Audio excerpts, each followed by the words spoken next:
भागवत महापुराण 5वां स्कंद 17वां अध्याय का अब हम तीसरा भाग पढ़ते हैं। हमने दूसरा भाग जो है यहाँ से छोड़ा था, तीसरा भाग यहाँ से शुरू करते हैं।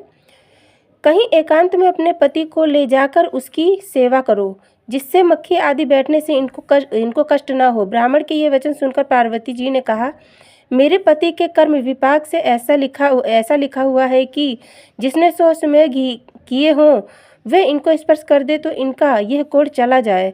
मैं इसी कामना से इन्हें यहाँ लेकर बैठी हुई हूँ कि इस महापर्व में लाखों मनुष्य स्नान करने आवेंगे। उनमें से किसी ने तो 100 अश्वमेध यज्ञ किए होंगे, जिनके स्पर्श करने से मेरे पति का ये कोढ़ नष्ट हो जाएगा। पार्वती जी के ये वचन सुनकर ब्राह्मण ने कहा, ये कौन सी बड़ी बात है? तुम तो 100 अश्वमेध यज्ञ करने की बात कह रही हो। मैंने लाखों अश्वमेध यज्ञ किए हैं, जिनकी गणना ही होना बहुत कठिन है।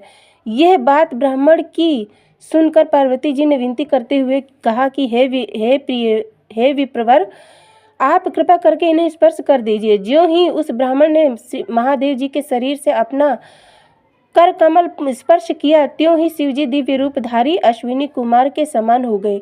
इस घटना को देखकर पार्वती जी और समस्त यात्रियों को इस बात पर बड़ा आश्चर्य हुआ कि इस दरिद्र ब्राह्मण की आयु केवल 30 वर्ष ही होगी, अतः इसने इस अल्पायु में ही 100 अश्वमेध यज्ञ किस प्रकार किए होंगे।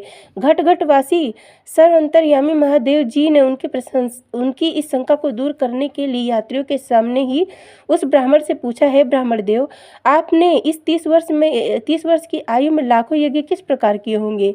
ब्राह्मण ने कहा, हे महाराज सुनो, यज्ञ की विधि और उसका फल शास्त्रानुसार होता है। उसके शास्त्र में गंगा स्नान का फल ऐसा ही लिखा गया है कि जो कोई गंगा स्नान करने को अपने घर से पैदल चले, उसको एक एक पग चलने में 100 अश्वमेध यज्ञ का फल मिलता है।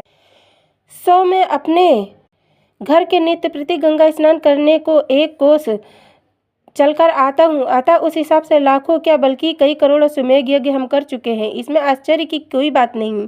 ब्राह्मण के ये वचन सुनकर शंकर जी ने पार्वती एवं यात्रियों से कहा, ब्राह्मण सत्य कहता है। ऐसा कहकर श्री शिव पार्वती कैलाश को चल दिए।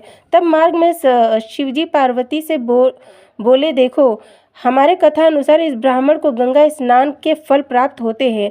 अन्य सब गंगा स्नान करने वाले वेद वाक्य पर भरोसा नहीं करते, अतः यह फल इनको नहीं मिल सकता। इसलिए वे शास्त्रों को सुनकर उन पर विश्वास करना चाहिए। परीक्षित, तुम्हारे पितामह धर्मराज युधिष्ठिर को वे शास्त्रों पर विश्वास था, परंतु उनके पास अधिक द्रव्य न होने के कारण उनकी अभिलाषा किसी बहाने से श्री श्याम सुंदर श्री कृष्ण के अपने यहाँ रखकर ऋषि मुनियों के साथ सत्संग शुरू करूं।